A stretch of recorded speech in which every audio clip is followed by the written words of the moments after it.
Assalamualaikum warahmatullahi wabarakatuh. Allahumma sholli ala Sayyidina Muhammad wa ala ali Sayyidina Muhammad. Pemirsa yang dirahmati Allah, marilah kita simak ceramah dari Buya Syakur Yasin dengan tema Bekerjalah kepada Allah sepenuh hati. Sebelumnya marilah kita perbanyak sholawat minimal 1000 kali sehari, agar hidup kita penuh barokah dan mendapatkan syafaat kelak. Jangan lupa berikan dukungan kepada channel kami dengan memberikan super thanks seikhlasnya. Marilah kita doakan agar almarhum Buya Syakur Yasin diberikan tempat terbaik di sisi Allah Subhanahu wa Ta'ala. Amin ya Robbal Alamin. Bismillahirrahmanirrahim. Kama tadin tudan, kama takunu yuwallu alaikum.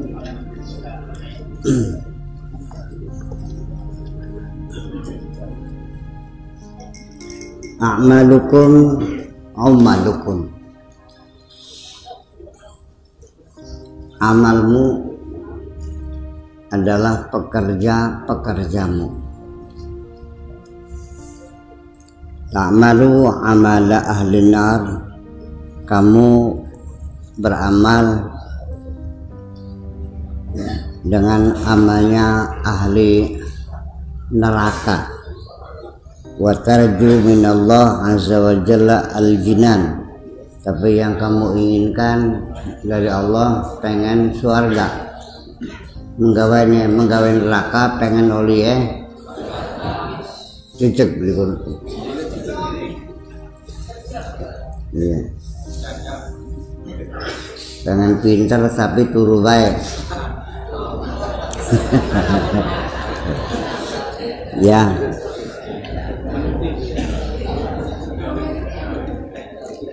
Kaifa tatamanna al-jannata min ghairi amali ashabil jannah. Bagaimana kamu berharap ingin mendapatkan surga tapi tidak melakukan pekerjaan-pekerjaannya orang ahli surga?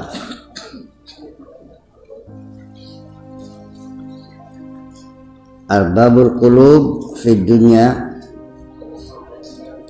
orang-orang yang punya hati. Orang yang punya hati itu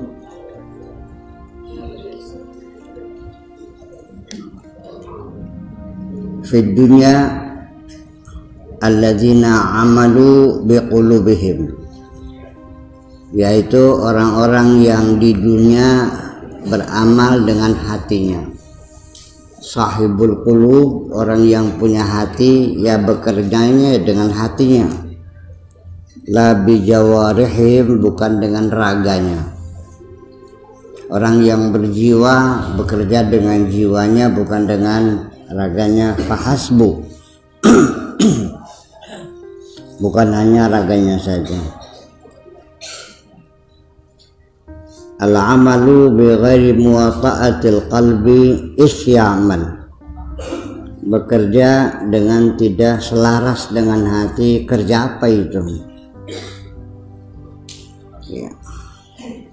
Al-mirai ya'malu bi jawarihi, orang yang suka carmuk bekerja dengan raganya. Wal mukhlisu ya'malu bi qalbihi wa jawarihi, orang yang ikhlas itu bekerja dengan jiwa dan raganya. Ini persoalannya sehari-hari kita biasa mengerjakan sesuatu yang tidak selaras dengan hati kita. Mengerjakan sesuatu lain yang ngadep tapi hatinya beli ngadep. Kita mengerjakan sesuatu tidak dengan sepenuh hati, tidak dengan hati kita. Itu namanya bahasa sininya ngadep rai bungkur.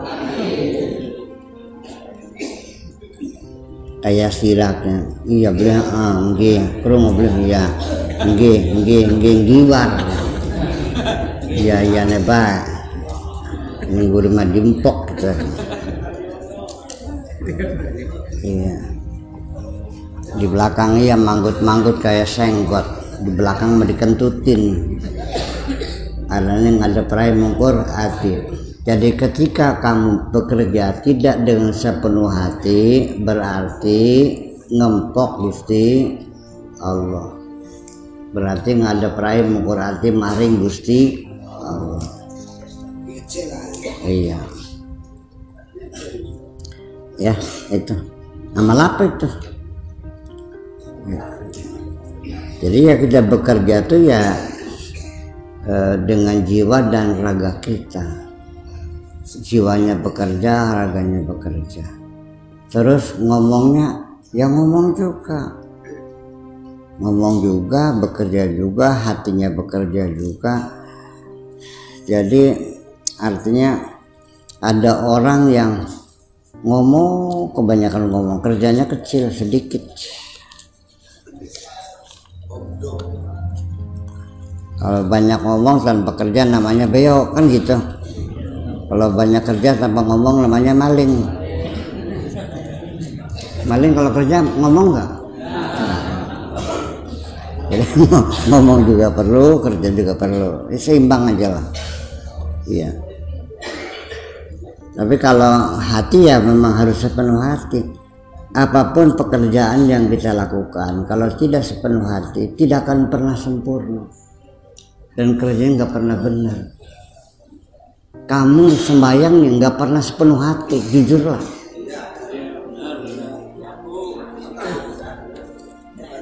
Ngadep soten kalah belenak sih loh orang. Nah, saya ingin membangun bagaimana supaya kamu mengerjakan sesuatu seperti sholat yang sederhana seperti sholat. Bagaimana sepenuh hati? Ya sulit kalau kamu masih melihatnya sholat sebagai satu kewajiban. Baru sepenuh hati kalau kamu menyukai pekerjaan itu. Silakan yang rabi kalau beli apa yang rabi sudah. Empat ngembung kanan. Iya, mau nanggung bayi usah anak anaknya. Iya kan. Jadi kalau orang bekerja tidak sepenuh hati kan namanya endah-endah, pura-pura semuanya. Lah kenapa bekerja sepenuh hati begini maksudnya? Kalau ngadep Allah yang ngadep Allah, rain yang ngadep atine ngadep. Ini wajah tu wajhiya, aku hadapkan wajahku. Lillazi fataras samawati wal ard, kepada yang mencipta langit dan bumi. Betul nggak menghadapnya? Ternyata menghadapnya hanya wajah saja, hatinya tidak menghadap. Yang orang sembahyang jangan ngitung utang sih udah.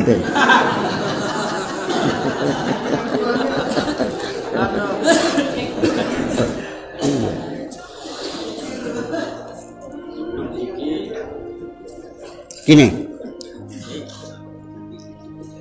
Lagi di kantor, ketika di kantor kamu ingat rumah, ketika di rumah kamu ingat kantor, ketika makan ingat sholat, ketika sholat iya, ketika ngaji ingat pekerjaan, ketika kerja ingat ngaji. Jadi hati, pikiran dan ragamu tidak pernah menyatu kok, pas sewang-sewang gitu. Tercabik-cabik, kamu itu pribadi yang tercabik-cabik. Ya. Kepribadian yang ganda. Kalau ngaji di sini ya nangis kayak ya astagfirullahaladzim, ya dosa melulu. Wah ini kantor sikut-sikutan. Ya. Di sini takut dosa, kalau di kantor enggak kok. Nah kalian duit rakyat, nanti uang hasil korupsinya sodako buat masjid. Oleh ganjaran beli. Oh, nah nambah dosa iya, karena borangnya masjid. Iya, meracuni masjid kan. Iya, ya borangnya masjid ya. Ya. uang haram dimasukkan ke masjid gimana? Ya gitu aja. Tapi ya panitianya nggak usah ditolak, terima aja. Masa duit dibuang? Ya kan dosa-dosanya dia orang mah. Gitu. Al-mira'i ya'malu bi jawarihi. Orang yang carmuk tuh bekerja dengan raganya. Kenapa? Ya karena dia pengen dilihat sih. Pengen dilihat. Kenapa kita penyakit ria itu merupakan penyakit yang sangat berbahaya, yang bisa menghabisi amal kita semuanya. Karena ria itu sendiri artinya penghinaan juga sih. Artinya tidak cukup disaksikan oleh Allah saja, tidak. Harus ada saksi lain. Tidak cukup hanya Allah yang melihat, tapi kepengen ada orang lain yang melihatnya. Berarti engkau melihat bahwa ketika disaksikan Allah tidak cukup. Ngecek, iya. Itu satu. Dan kedua, maksudnya apa? Ria itu berbahaya karena ria itu dibalik itu dia mengharapkan sesuatu imbalan dari orang lain, yaitu sanjungan.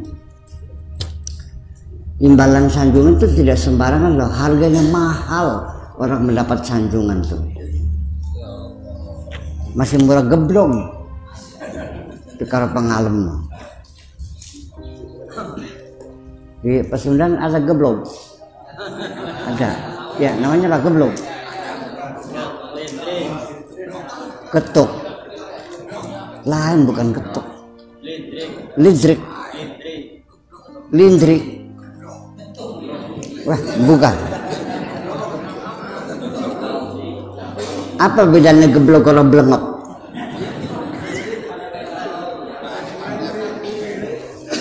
Iya. Ya itu. Jadi nanti suatu ketika banyak orang yang di dunia merasa banyak amalnya, ketika di akhirat dibuka kitabnya kosong semuanya. Dia bertanya, ya Allah, mana amalku sudah dibayar lunas? Kapan dulu di dunia? Kapan balasannya? Loh, kamu kan waktu beramal kan disanjung orang. Iya, terus kamu seneng nggak? Ya seneng, ya itulah bayarannya. Jadi lunas, ya lunas, kan sudah dapat kesenangan. Di dunia kamu sudah mendapat kesenangan, berarti lunas kan? Ya. Jadi kesenangan juga ya dicelengin aja sih, jangan dihabisin di sini semua. Jadi bagi-bagi aja deh, amal yang perlu sanjungan ini, amal ini nggak usah perlu sanjungan, ada gitu, bagi-bagi aja. Bisa nggak bagi-baginya? Iya. Ya, itu perlu melatih juga sih. Perlu dilatih, menghilangkan keinginan dilihat orang, menghilangkan keinginan disanjung orang. Iya. Terus hakikatnya kamu kan tertipu, senang disanjungkan. Di mana letak kesenanganmu ketika disanjung? Nggak ada. Wokat sumure pateng kerengap kono. Barangkali congenya keluar gitu. Wokat kopoknya metu di alammu kono. Nggak jelas sebenarnya. Saya mengerti disanjung itu senang, iya. Tapi gimana kesenangannya? Apa enaknya? Iya. Kederang-derang sampai mengeluarkan uang berjuta-juta hanya ingin sanjungan. Nah, kenikmatannya di sebelah mana? Apa di telinga, di mata, apa di perut enaknya? Masih jelas juga makan sambal goreng enaknya di lidah. Kalau disanjung gimana enaknya?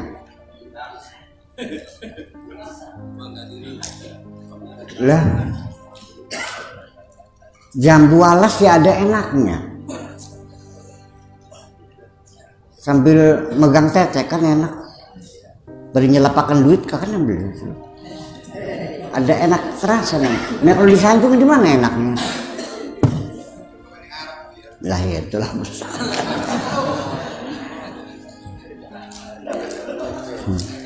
Ya jadi perlu kita dievaluasi lah gitu.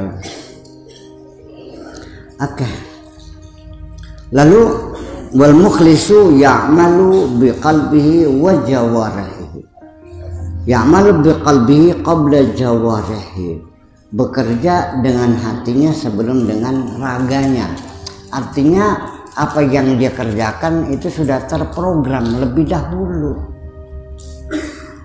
Bukan dadak-dadakan, tapi memang direncanakan sebelumnya. Semua pekerjaan yang kita lakukan itu tidak bisa tidak ya diprogram dulu dalam pikiran kita.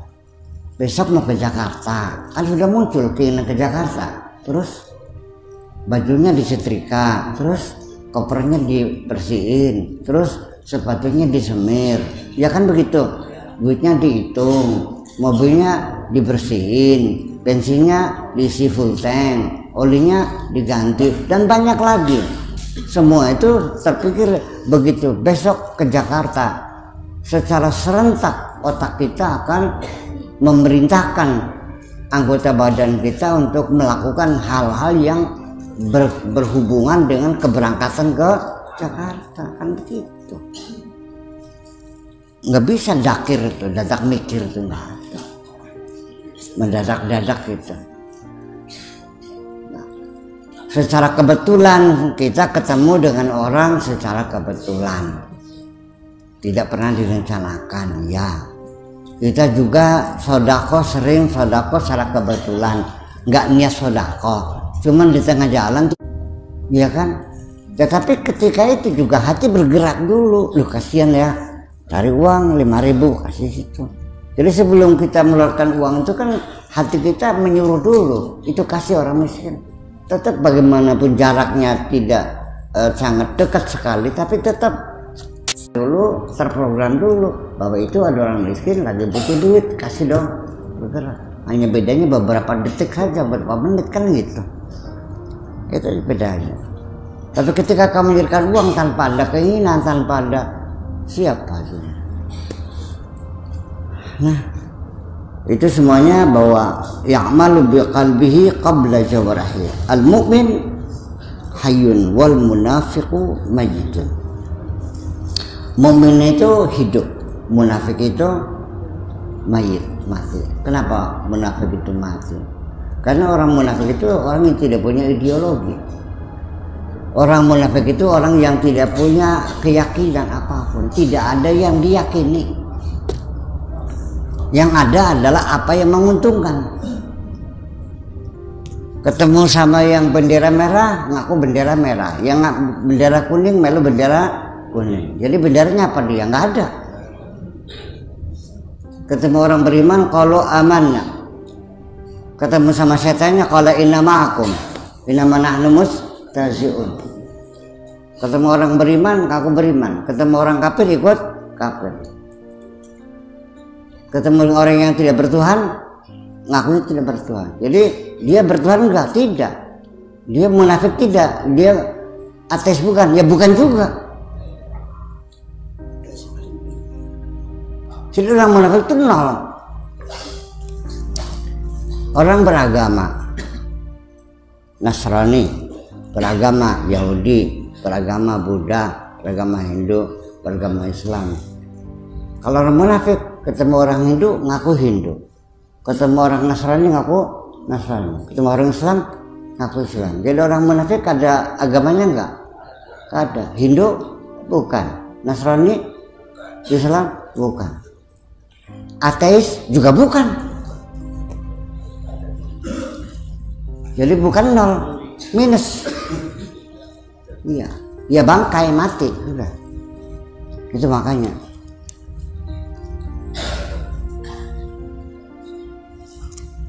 Jadi mana yang untung aja. Itu maksudnya mayit itu artinya tidak punya ideologi sama sekali. Wal mu'min ya'malu lillahi azza wa jalla. Orang yang beriman itu bekerja untuk Allah. Wal munafiqu ya'malu lil khalqi. Orang munafik itu bekerja untuk makhluk. Wa yatlubu minhum al madah wal ata ala amalih. Dan meminta kepada mereka sanjungan dan imbalan atas amalnya. Itulah namanya orang munafik. Orang beriman itu orang yang bekerja untuk Allah. Orang beriman itu bukan hanya percaya Allah ada, tapi mengakui dia adalah Tuhan dan kita adalah hamba. Dan keberadaan kita ini di dunia adalah sengaja dilahirkan ke bumi untuk bekerja untuk Allah, untuk orang beriman. Iya. Konsekuensi beriman itu artinya bukan hanya mengaku Allah ada. Mengaku Allah ada, tapi kalau tidak dibuktikan tidak ada konsekuensinya, ya gimana keimanannya? Di balik pengakuan itu ada konsekuensi. Ini persoalannya. Kalau kamu mengakui Bapak Jokowi adalah presiden kamu, kalau disuruh mau nggak? Ya mau dong. Iya. Kamu ngaku nggak bahwa itu bapak kamu? Ngaku, iya. Itu ibu kamu, ngaku. Kok disuruh nggak mau? Iya kan? Ya kenapa? Jadi orang yang beriman itu adalah orang yang bekerja memang untuk Allah. Ya karena apa? Ya karena orang beriman itu meyakini bahwa kita dilahirkan itu untuk bekerja kepada Allah, untuk mengabdi kepada Allah. Tetapi orang munafik ya malu lil khalqi, berbuat itu semata-mata hanya untuk makhluk. Bukan untuk makhluk, bukan nafsunya, untuk makhluk. Iya, wa yatlubu minhum al-badah, dia menuntut mereka disanjung dan juga meminta imbalan. Nah, orang bekerja untuk makhluk.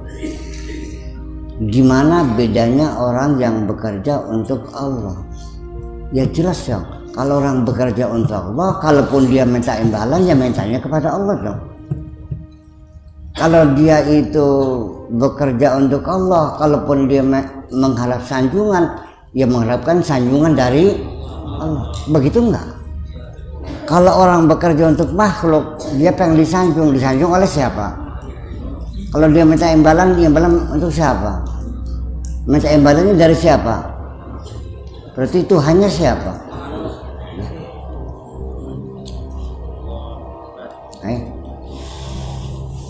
Jangan dulu Anda meyakini bahwa Anda bertuhan dan bekerja untuk Tuhan. Coba koreksi lagi. Ketika Anda berbuat baik, kemudian yang orang yang baik itu tidak mengucapkan terima kasih dan tidak menghargai, sakit hati enggak? Itu pertanda bahwa apa yang kau lakukan bukan untuk Allah. Ya. Tidak menghargai orang itu. Sudah kita bantu-bantu, berterima kasih juga, menghargai juga enggak. Bahkan tidak memberikan imbalan apapun. Apa jawabnya? Sialan lah. Begitu bilang sialan lo, ya berarti jangan berharap Allah akan bayar kamu. Sebab kamu bekerja bukan untuk Allah. Hari ini coret saja daftar pahalamu itu. Ngapain itu untuk pahala? Ini semua yang kita kerjakan semuanya bukan untuk Allah sih. Nah kalau kita bekerja ngaspal jalan, ada orang kerja ngaspal jalan, selesai lalu minta upah sama saya, bener enggak tuh? Saya bilang, kamu kerja apa? Ngaspal jalan. Yang ngurus apa? PU. Terus alasannya apa minta uang sama saya? Kan saya kerja. Ngaco mas. Kamu juga ngaco, bekerja untuk makhluk, di akhirat minta dibayar sama Allah. Gila kamu nih. sih. Terus gimana? Ya dungu banget sih manusia ini. Iya, goblok banget. Kerja untuk orang tapi minta dibayar sama Allah. Logika apa ini sebetulnya? Iya. Upah itu kita minta kepada dunungan kita, kepada majikan kita yang menyuruh kita kerja. Sekarang yang nyuruh kamu apa sebetulnya? Di sini perlu saya kasih catatan penting. Kadang-kadang orang tidak sadar karena gerakan hati yang menyuruh kamu itu karena berupa kebaikan. Artinya terdorong semangat ingin bikin masjid, bikin madrasah, bikin pesantren, bikin yayasan yatim piatu, semua kebaikan-kebaikan lah, ya, bagi-bagi bingkisan yatim piatu. Anda tidak mengoreksi lagi, tidak dilakukan diteliti lagi, tidak diklarifikasi lagi, dikiranya disuruh oleh Allah. Tidak, Allah tidak menyuruh kamu bikin masjid. Coba catat baik-baik. Tidak selalu. Makanya begitu engkau ada cita-cita ingin melakukan kebaikan-kebaikan, yang mendorong nih siapa? Tolong dong nengok ke belakang dulu. Yang nyuruh kamu itu siapa? Ternyata taringnya panjang, matanya merah, rambutnya berindil.